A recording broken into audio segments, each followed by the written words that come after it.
I'm Judy Zelina. This is the Millcreek Government Channel. Thank you for tuning in again. Today on our program, we have one of my favorite guests, and yes, you are one of my favorite guests. We have Matt Exley, and Matt is the fire inspector for Millcreek Township, and also the director of the Office of Emergency Management. And, well, I could go on, but it's only a half-hour show, Matt. Right.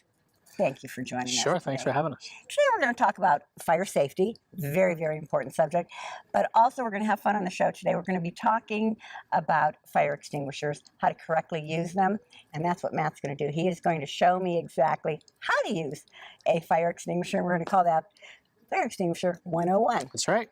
But viewers, first off, I want to ask you, if you know that if a fire starts in your home, you may have just 2 minutes to escape.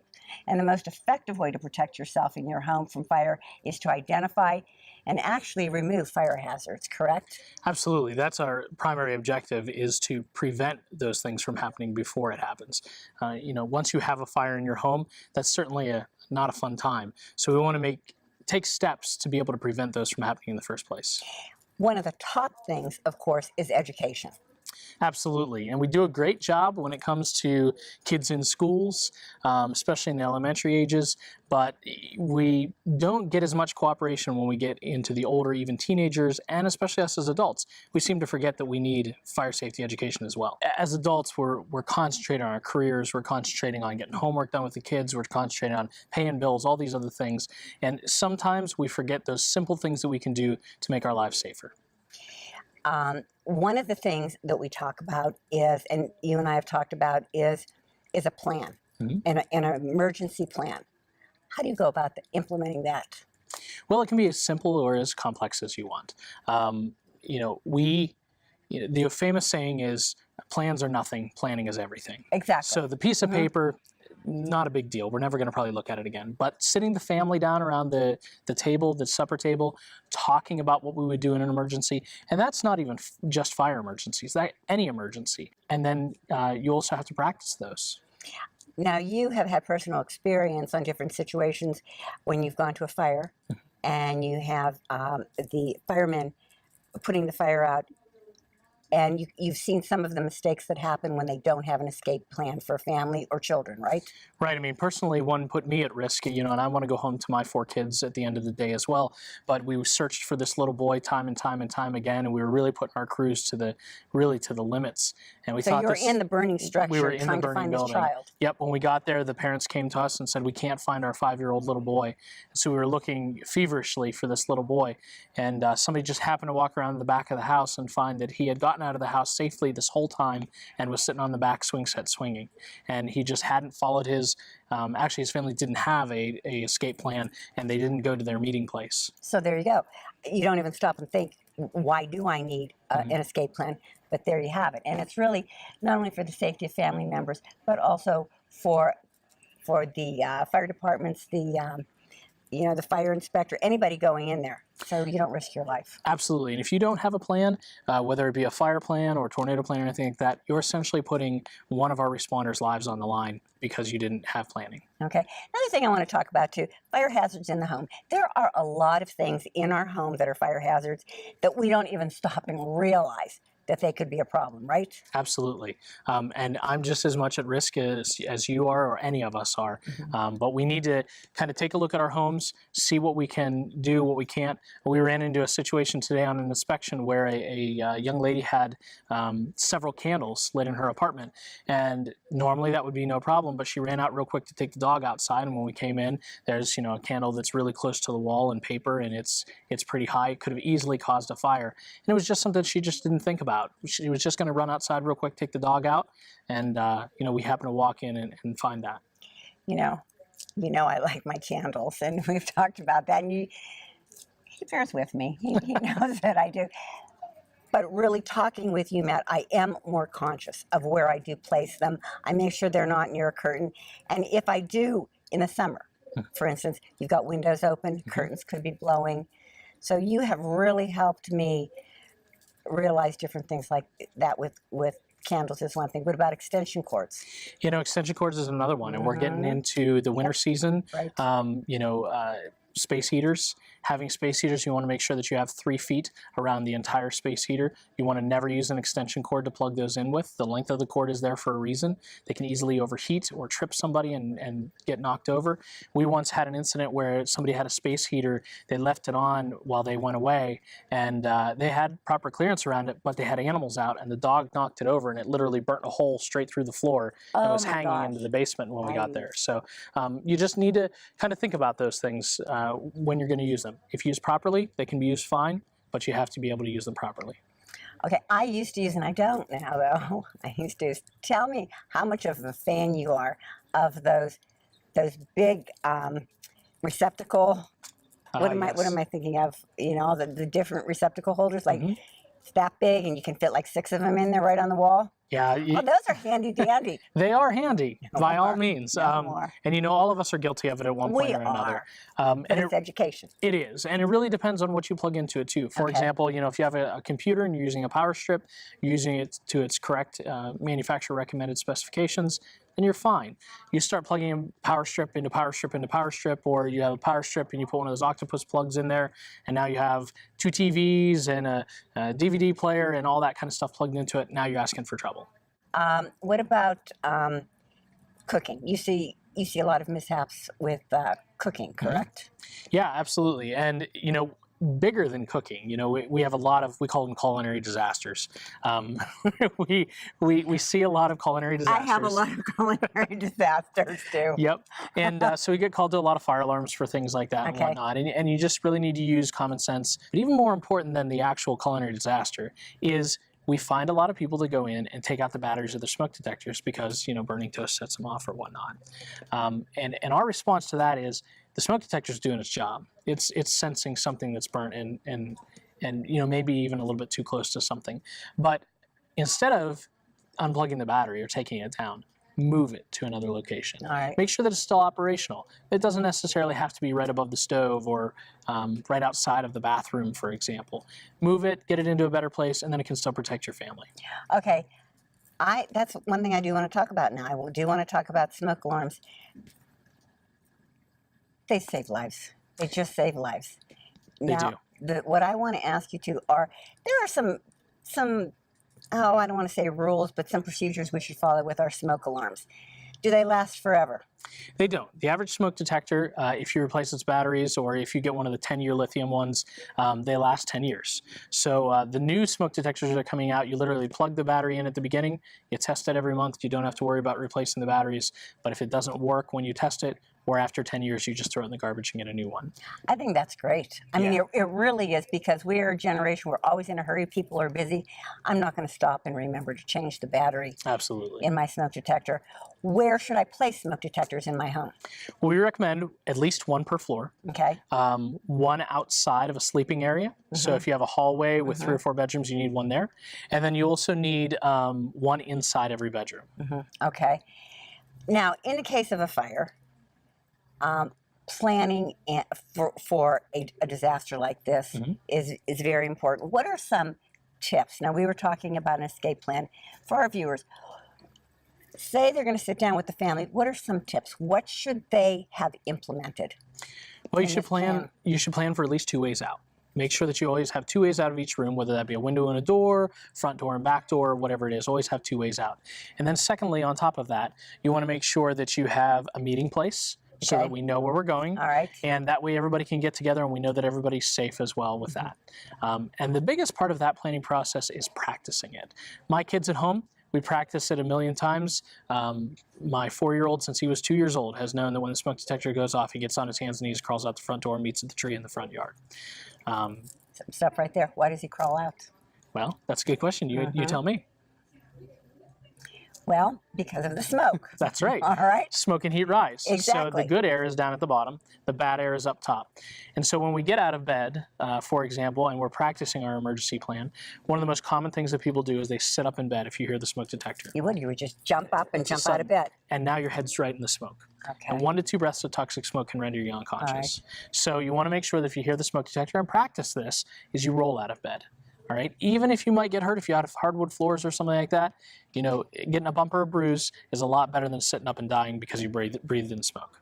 So if your smoke alarm goes off, what you're going to do is just actually roll out of bed and then just start your escape plan. Get to the good air and follow your escape plan. Absolutely. Okay. One of the big things that we found out through a lot of research is that bedroom doors save lives. The doors are made to withstand a certain amount of fire. And we found time and time again that if folks have their bedroom doors closed, that gives you that chance. Number one, it's going to help keep the smoke out.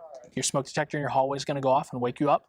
And you're going to have the opportunity now to be in a fresh room that's full of fresh air instead of having it already half to 3/4 of the way filled with smoke. So it gives you a lot of opportunities. Okay. So we really encourage people to sleep with your door shut. Okay. All right. Real quick, I want to just go over very briefly carbon monoxide detectors. Yes. Really important, right, Matt? They are, and you know that from personal experience. I know from personal experience, yes. Yep. We actually, there's a law in Pennsylvania now that requires any rental to have a carbon monoxide detector at least on each floor that has a fuel-fired appliance. So if you're in a rental area and any of your appliances are fueled by natural gas or propane, you must have a carbon monoxide detector, and the landlord is responsible to provide that. While that hasn't necessarily expanded to single-family dwellings and personal homes yet, it is in the fire code, so it is required, and it's certainly important because carbon monoxide is colorless, odorless, and tasteless. You don't even know it's there until it's too late. You don't. I had a carbon monoxide incident at my home, and I do want to point out too, many people think carbon monoxide leak, they think of an old furnace, it's an old home with this octopus furnace with all the arms. My furnace was less than 10 years old. So the point I want to make is it can happen to everyone. You do need a carbon monoxide detector. After it happened to me, I went out and bought gifts for my whole family. Right. So the whole Zelina clan has carbon monoxide detectors. Yep, and those follow the same rules as a smoke detector. They still need to be checked monthly. They still only last about 10 years. They can become saturated too. So if you, say, have a carbon monoxide issue, whereas unlike a smoke detector, you can plug it back in and go on again, if you actually have National Fuel come out and they've determined that there is carbon monoxide there, you need to replace it at that point too, because they can become saturated and build up a memory, if you will. Okay, that is good to know. Viewers, we're also going to talk about fire safety. Of course, will be a fire extinguisher. And this is where we actually get to do a hands-on demonstration. Matt is going to start a fire for us because that's what Matt... That's how we teach people. That's how he teaches people with a fire. And he is going to show us, we're going to talk about different fire extinguishers and how to use one properly. This is where I like to call it Fire Extinguisher 101. So Matt, why don't we go over there and you can show us exactly what we should do in case of fire. Sounds great. Okay.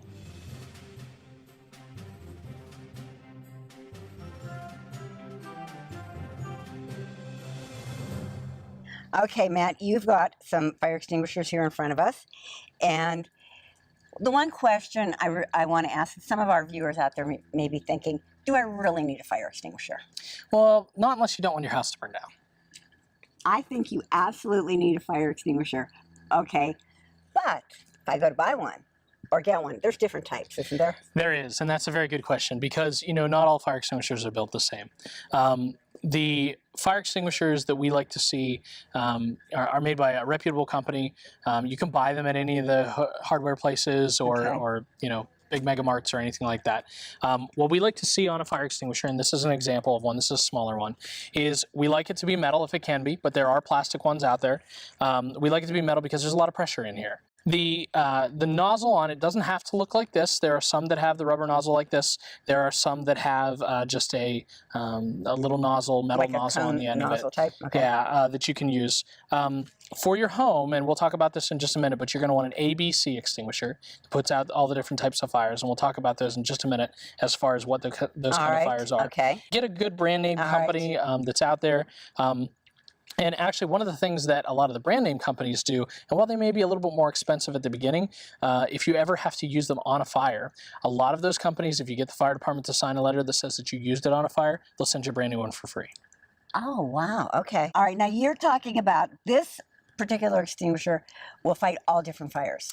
That's correct. Most of them. Well, the fires that you're going to have in your house. In my home. Yes. Okay. And how we know that is on the side of the extinguisher here, you'll see a whole bunch of lettering and pictures. All right. These are great, okay? It tells you exactly how to use the fire extinguisher and tells you what to use them on.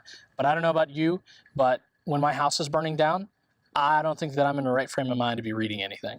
So, while it's great to put it on there, the reality is you want to know how to use it before that ever happens. All right. That's All very right? important to be familiar with it. Yep. And on this one, for example, you'll see on the side here that we have our listing on how to use it, and we'll go over that in a minute. But more importantly, we have what kinds of fires it'll put out. You'll see a little triangle here with an A inside of it, and it shows a trash can and a regular wood fire. All right. And that's a Class A fire, and it's just common, ordinary combustibles. Okay. Wood, paper, plastic, things like that. All right. A Class B fire is a flammable liquids fire. Gasoline, kerosene, diesel fuel, grease from your stove, things like that.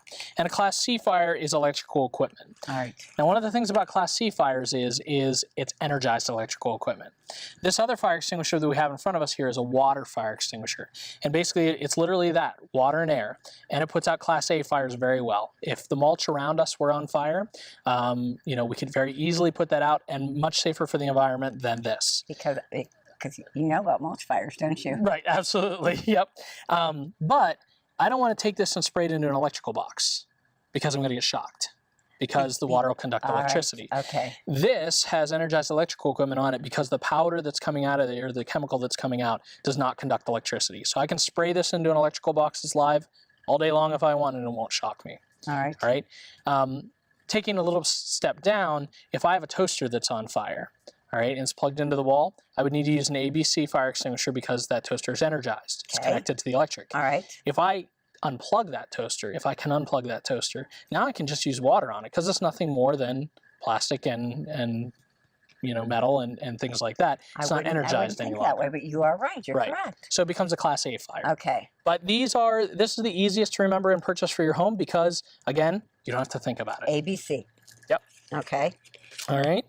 And now the next part that's up here is the wording is how you use it. How we use it. All right. And we use the mnemonic PASS. Do you remember what PASS stands for?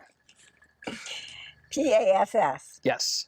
I know 2 letters. All right. Go ahead. I know how to pull it and to aim it. Absolutely. So you That's pull the pin that's here. We're going to aim the nozzle at the base of the fire about 8 to 10 feet away. We're going to aim at the base of the fire. The next thing is we got to figure out how to get the powder to come out. Okay. Right? So we're going to squeeze. Squeeze the handle. And the last part is sweep.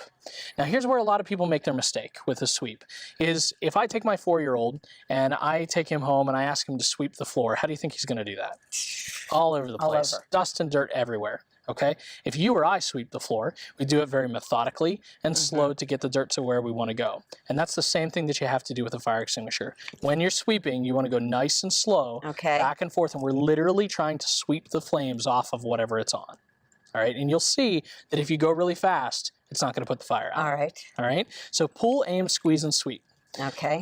Couple other things. If you're using a fire extinguisher, never turn your back on a fire. You always want to back away because fire is, we liken it to a living, breathing animal. It wants to eat. It wants to survive. So if you turn around and you give it any chance, it's going to come back on you and you could be put at a disadvantage. So even if I've got that fire out in front of me, I'm going to slowly back away and make sure that the fire's not going to come back out. Okay. Fire extinguishers in the home, where should I have them first off? Well, a lot of us are really bad at this. Fire extinguishers are big. We don't like to look at them. We put them, over by the stove, or we put them underneath the kitchen sink or in the closet. And we forget about them. I experienced this myself when I was a kid. We had a fire in my grandmother's house. I had walked by her fire extinguisher a million times going to play darts in her basement. But the day we had that fire, all of my thoughts went out the window, and I couldn't find the fire extinguisher because it wasn't right in front of my face. When you have an emergency like that, all of your fine motor skills go away. So all you have left is your gross motor skills. And the same way with your brain, you are only concentrating on what's going on right then and there. So you can have 50 fire extinguishers in your house, but if they're not out there and visible when you have a fire, you're never going to remember them. So we want to make sure that you have them out in an open place. All right. We mostly recommend, your job with a fire extinguisher is to put out very, very small fires, but also to get yourself out of the house and let us come as professionals. So we like to have them by an exit, so that way, if you're putting out a fire over here on the stove, I've got the exit behind me, and if things get too bad that I can't put that fire out, I can back out and get out of there. Okay. All right. So how do I know? Do they have a lifespan? How do I know if it's going to work? I mean, if it's still able to use it. Yep. The couple things you actually should be every month, and I'm a realist. I know that this doesn't happen, but technically every month you're supposed to be checking your fire extinguisher. And there's a couple things you want to check it for. Okay. On the front of the fire extinguisher, if we look here, there's a little gauge, and there's 2 red zones and a green zone in the middle. All right. You want to make sure that this little needle is in the green zone. Okay. That means it's good.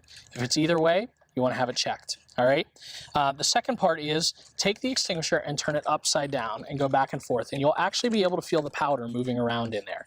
And that's important because if it's been sitting on your wall for 5-10 years, we want to make sure that that powder is not all combined at the bottom and solid. So we go like this and we make sure that we can feel that powder moving around. The last part, your favorite part, I'm sure, is this nice little hose here is nice and dark. It's cool, and it's a great place for spiders to build nests in. So we want to take a look at the end of the hose, make sure there's nothing blocking the end of the hose or anything like that. There is no spider in there. No spiders. Okay. Good. We had Caleb check beforehand. I wouldn't be surprised when the other ones have a spider just for me. They could be. They could. We'll have to check. So you want to make sure that those are like that. All right. And then, Good tips. we generally, there's a couple different thought processes as to how long these extinguishers are good for. I like to use the thing of, I know that my carbon monoxide detector needs replaced in 10 years. I know that my smoke detector needs replaced in 10 years. Now I know that my extinguisher needs replaced in 10 years. So that way I just remember the number 10 and all of my stuff needs replaced.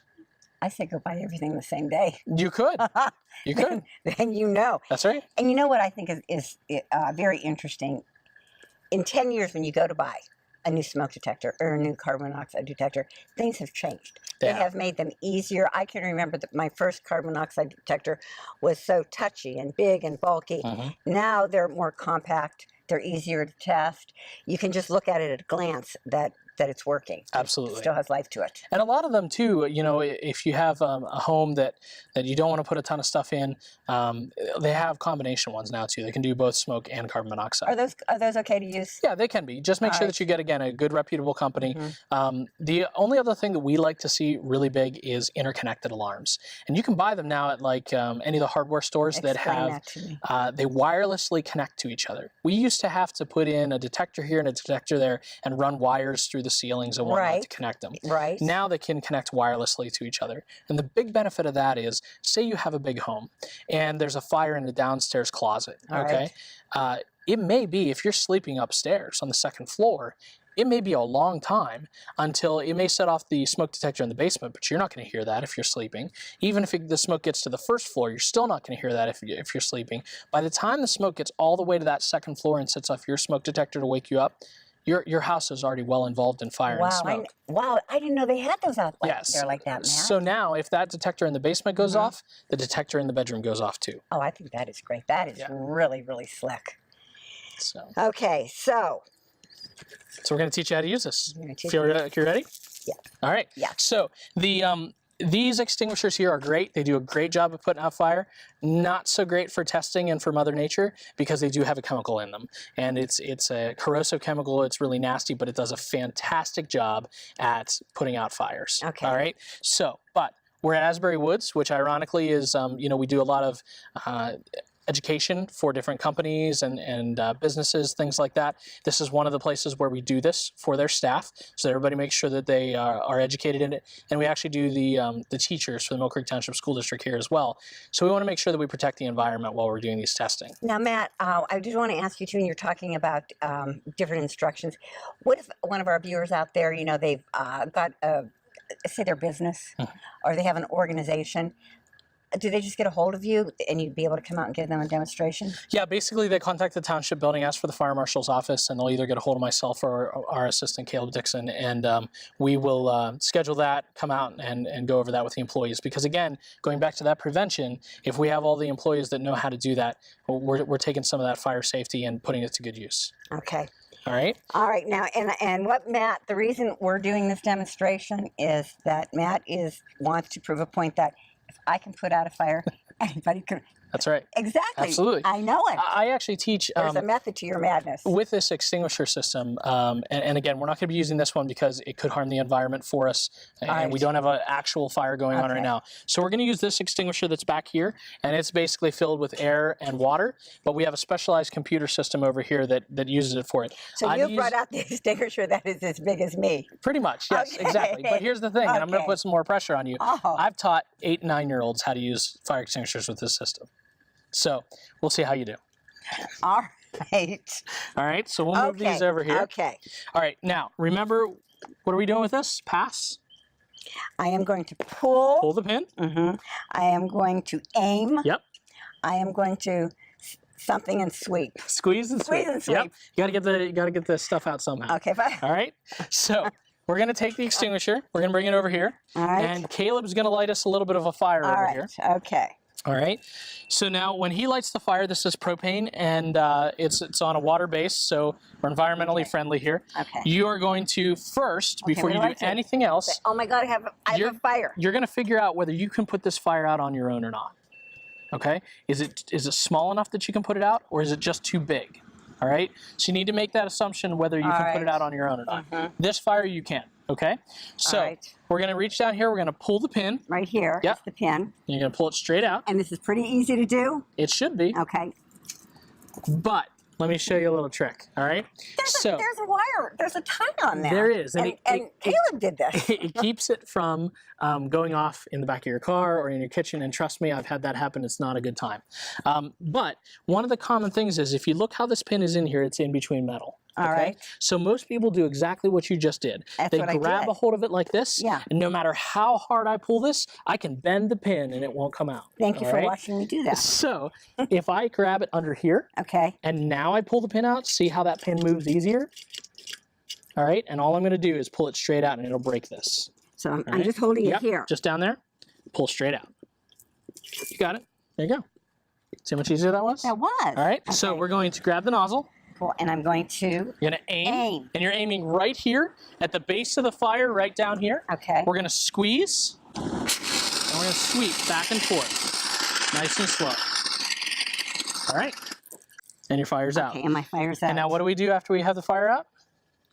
I back away. That's right. Okay. And then the other important thing is once you get out, make sure you call the fire department. All right. We have, even though you think the fire's out, and even if it's something as small as like a trash can or something like that, we have had it happen where, fire's sneaky. It has gotten up into the cupboards, for example, and climbed up the wall behind, and the homeowners never even knew it because it was crawling in void spaces. Okay. And so now your whole house is on fire. We have cameras that we can come in and determine whether that's happened or not and give you the all clear. Okay. You know what, Matt? Thank you so much again for the safety tips. Absolutely. Thank you for taking the time. I know how busy you are. You and Caleb are so busy. And you do a great job for the township. I do want to thank you for all that you guys do. And especially for, showing us how to properly use a fire extinguisher. Absolutely. And, we encourage people to be engaged with us all year round. Aside from just this program, we're on social media. We're on both Facebook and Twitter, Instagram. We have all those things and we engage the community through those. So it's not only fire stuff, but emergency preparedness kind of stuff as well, but get engaged. One of the things we have is the Ready Millcreek program. And what that means is we tell people to prepare, plan, and get involved. Right. Again, that planning is everything. The plans mean nothing. It really is. Matt, if any of our viewers watching this show have any questions on this, how can they get a hold of you? Well, they can do so in multiple ways. They can either go to our Facebook or Twitter pages and message us through there. They can call the township at 833-1111, ask for the fire marshal's office, or they can send us an email to oem@millcreektownship.com. Okay. You guys do a great job. Their Facebook page is phenomenal. Again, thank you for everything. And it just goes to show if I can put out a fire with a fire extinguisher, anybody can. It's easy. It really is. As long as you have Matt here to guide you along with it, and Caleb starting the fires. That's right. So thank you guys so much for joining us on the program today. I really appreciate it. Thanks for having us. Viewers, thank you again for tuning into the Millcreek Government Channel. Again, if you have any questions and are interested in having Matt or Caleb come and speak with your organization, give a demonstration, give them a call. Until next time, have a wonderful day.